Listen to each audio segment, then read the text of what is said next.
sentar. Queridos irmãos e irmãs, estimada comunidade, também saudação a todos que nesta manhã estão em sintonia conosco pelas redes sociais. Hoje a igreja celebra uma semana, dá início a uma semana diferente. Nós chamamos da Semana Santa, começando com o Domingo de Ramos, com a procissão que sempre se faz fora da igreja, por isso, antes da missa, se reúne num lugar fora da igreja, com a leitura do Evangelho, onde narra a entrada de Jesus em Jerusalém, como o povo aclamou Jesus, estendendo seus ramos, suas mantas, acolhendo o Messias esperado. E depois, com os ramos bentos, em procissão, vão até a igreja, né, como nós fizemos, e dá continuidade à celebração. Então, hoje a igreja celebra e inicia a Semana Santa. Veja bem, é a Semana Santa, não é uma semana de feriado. Muitas pessoas, né, dizem, que bom, a semana que vem vai ser um feriadão. Né? Não é feriadão não, viu? É uma Semana Santa. É uma semana em que, se fosse ver, não deveria nem viajar. Devia viajar de casa até a igreja. Essa é a viagem que nós devemos. É uma viagem interior. Uma viagem para dentro de nós e não para fora.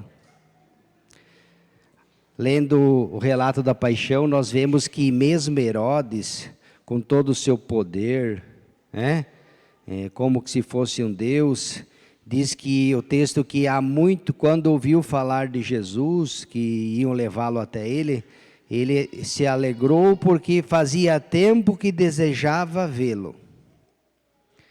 Mesmo não acreditando, Herodes tentou libertar Jesus 3 vezes. Dizendo, olha, eu já interroguei ele e não encontro nenhum da acusação que vocês falam, não encontro nenhum mal nele. E a multidão, na verdade, era um grupo de pessoas ligadas aos mestres da lei, sumos sacerdotes, fariseus, os inimigos de Jesus que não o aceitaram, haviam comprado o povo, dando, como Judas vendeu Jesus por 30 moedas, o malandro sempre dá um jeito, a mentira sempre tenta calar e comprar a verdade. Escolheram lá no meio do povo um grupinho, e olha, quando for proposto para soltar, como era costume, libertar Jesus, o Barrabás, vocês gritem pelo nome de Barrabás.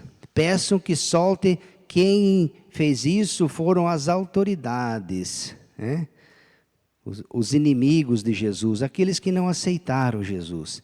E a massa, o povo sem saber, nem sabia o que estavam gritando, mas foram comprados.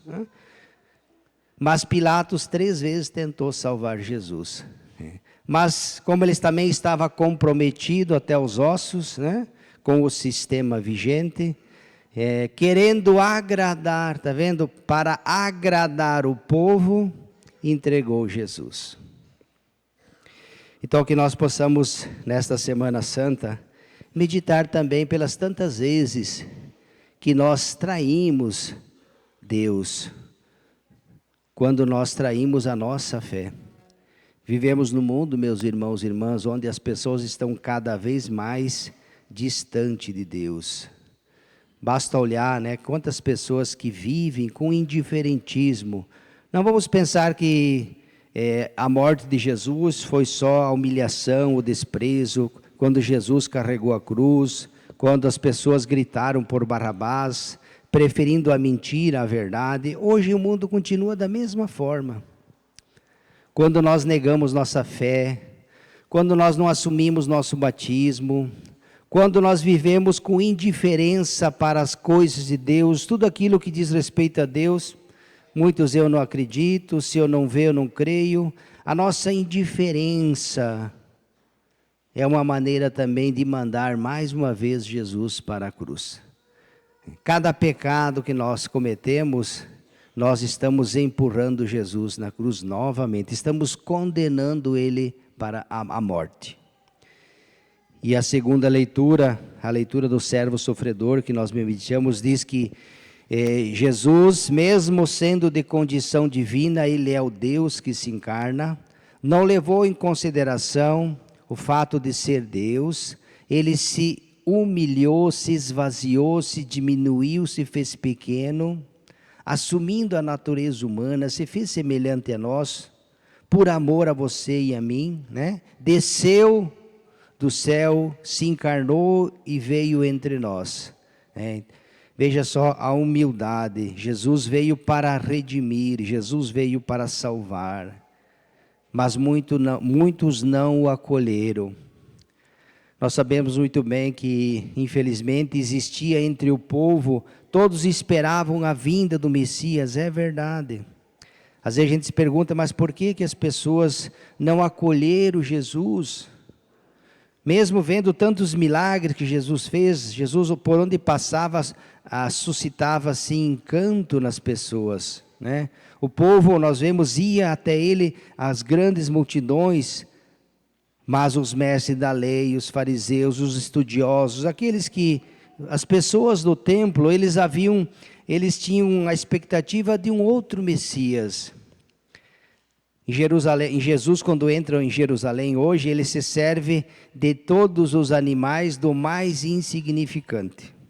Por isso que Jesus manda seus discípulos, ide até o povoado vizinho, vocês vão encontrar um jumentinho, né? O jumento, né, era o animal mais insignificante que tinha. Tinha os cavalos que eram usados para as batalhas, né? Mas Jesus não se serviu, ele pediu ir lá, desamarrar, e se alguém perguntar por que estão desamarrando, vocês vão dizer, o Senhor precisa dele. Então, para mostrar Jesus quando entra em Jerusalém de uma forma mansa, humilde, não vem com arrogância, nem com prepotência. Ele tem poder, mas o poder dele não está atrelado às armas, à política vigente, política econômica, religiosa daquele período. Jesus vai questionar todo um sistema vigente, Jesus vai mexer as estruturas. Por isso Jesus vai incomodar, vai ser uma pedra no sapato, um espinho na carne. Porque Jesus vai questionar toda a maneira deles viverem, que estava completamente equivocada. É claro que ele vai arrumar inimigos, como de fato fez. Porque o povo, principalmente as autoridades, aguardavam a vinda de um Messias revolucionário, um agitador de massa, um guerreiro que viria com a espada e o punhal na mão. Queria se vingar, inclusive com a morte dos inimigos, daqueles que fizeram o povo sofrer, como eles se autoproclamavam os bons, os justos, então todos aqueles que não se encaixavam na categoria deles eram tudo inimigo, e o Messias, quando viesse, iria exterminá-lo todos. Era isso que o povo esperava. E Jesus não é um Messias revolucionário, não, ele é um Deus. A sua força está no poder do amor. Ele mesmo disse, eu não me alegro com a morte do pecador. O que eu desejo é que ele se converta e viva. Não vim para condenar ninguém. Eu vim para que as pessoas se salvem. Então Jesus começa a mostrar uma nova maneira de grandeza. Por isso o poder está em servir, não é ser servido. O maior é aquele que dá a vida pelo irmão, não aquele que tira a vida do irmão. Hoje no mundo nós entendemos que a força e o poder é você se sobrepor ao outro. Não, Jesus nunca ensinou isso. O maior é aquele que serve. Quem foi o primeiro maior a servir a humanidade? Quem senão? Jesus Cristo. Mesmo a segunda leitura, Jesus Cristo, mesmo sendo de natureza divina, não levou em consideração o fato de ser Deus, mas se esvaziou, se humilhou e se fez semelhante a nós. Veio para nos servir, não para ser servido, e deu a vida. Por isso a Semana Santa que nós vamos acompanhar passo a passo, daí a importância de participarmos da Semana Santa. Quantas pessoas que nunca rezaram uma Semana Santa, pessoas que foram batizadas, né? Aí nós ficamos admirados com o que fizeram com Jesus no passado, porque hoje não é diferente? Não vejo muita diferença não, e muitos por aí. Quantos católicos, meia boca, vamos assim dizer, que receberam o batismo, crisma, e hoje vivem como, são pagãos que foram batizados na igreja. Quantos pagãos que foram batizados na igreja, né? Receberam o sacramento, mas vivem como pagão. O mundo está cheio, isso é o que mais tem de pagão batizado, de carteirinha, né? Que não vão à igreja, que não rezam. Então, para essas pessoas, a Semana Santa, de fato, é um feriadão nacional. E que beleza, que belo feriado, né? Então, vamos pedir ao Senhor que Ele abra a nossa mente. O povo, quando gritava, crucifica, crucifica, nem sabia o que estavam dizendo. A ignorância. Quando a gente não conhece, a gente não ama. Diz, não se ama aquilo que não se conhece. Um católico, quando ele é bem informado da sua fé, ele jamais nega. Agora, quando é de meia boca, se o vento sopra para a direita, ele vai para a direita. Se o vento sopra para a esquerda, ele vai para a esquerda. Se sopra para trás, ele vai para trás. Se empurra para frente, ele vai. Essa fé, ela não agrada a Deus e ela pode comprometer até a salvação. E tem muitos por aí que vivem assim. Conforme a situação e o vento. Se for favorável para mim, beleza. Se não é favorável, eu já começo a rejeitar, a desprezar. Como fizeram com Jesus, viu? Eles esperavam o Messias, haviam desenhado, pintado, idealizado, arquitetado um Messias segundo a cabeça deles. Já haviam pré-fabricado o Messias que viria, deveria ter as características que eles já haviam determinado. Mas Deus surpreende. Deus envia ao seu Filho completamente diferente. Por isso ele vai frustrar a expectativa do povo. Por isso eles fizeram tudo, a ignorância. A inteligência, meus irmãos e irmãs, é dom de Deus. Ela não é acessório, viu? A inteligência é dom de Deus. E ela foi dada também para buscar Deus. Padre, eu não sabia. Estude, conheça. Quantas coisas que você não sabe lá fora no mundo e você vai pesquisar. Pesquise a fé, estude, não seja preguiçoso. Nós temos o dever e a obrigação de conhecer as coisas de Deus. Deus nos deu sabedoria, inteligência para adquirir o reino do céu também. Não só para esse mundinho aqui. Para o mundo a gente é tão sábio, nós sabemos tudo do mundo, não é verdade? E se a gente não sabe, a gente dá um jeito de... E por que para as coisas de Deus a gente é tão ignorante? Tão ignorante. Então vamos pedir ao Senhor que Ele acione também esse mecanismo chamado inteligência. A fé também deve dialogar com a inteligência e vice-versa. A inteligência ilumina a fé e a fé ilumina a inteligência. Não pode ter uma sem a outra, as duas se complementam, uma precisa da outra. Então vamos pedir ao Senhor que, diante de um mundo tão pagão que nós vivemos, que a nossa fé não seja abalada. Senhor, ilumine a minha inteligência, dai-me sabedoria, dai-me discernimento, entendimento, para que eu jamais negue a minha fé. Pilatos poderia ter feito diferente, mas porque ele estava comprometido com o povo, com a massa, com o sistema político, econômico e religioso, estava comprometido, ele lavou aquela expressão, lavar as mãos. Lavar as mãos é se omitir. Matar uma pessoa com um tiro e uma facada, e lavar as mãos se omitindo, podendo às vezes fazer a diferença, é a mesma coisa. O balaço que a pessoa leva na cabeça, ou a facada no coração, e o lavar as mãos não tem nenhuma diferença. Quando talvez pela minha ação, pela minha maneira de... eu poderia ter feito diferente e quem sabe até ter salvado a honra ou a vida de um irmão. Quantas pessoas que lavam as mãos. Lavar as mãos é não se comprometer, é virar as costas para Deus e as coisas de Deus, é não assumir a nossa fé. Mas porque se eu fizer isso, eu vou me comprometer lá em casa, no meu trabalho, então eu lavo as mãos. Não é assim que às vezes a gente faz? Quando tem uma oportunidade, quando alguém, por exemplo, fala mal da igreja, do Papa, da CNBB, ou até dos pastores, dos padres, a gente lava as mãos. E quando, às vezes até coloca uma pimentinha a mais, né? Um venenozinho a mais. Ou se omite e nada fala, nada diz. Precisamos defender a nossa fé também. Jesus deu a vida pela igreja.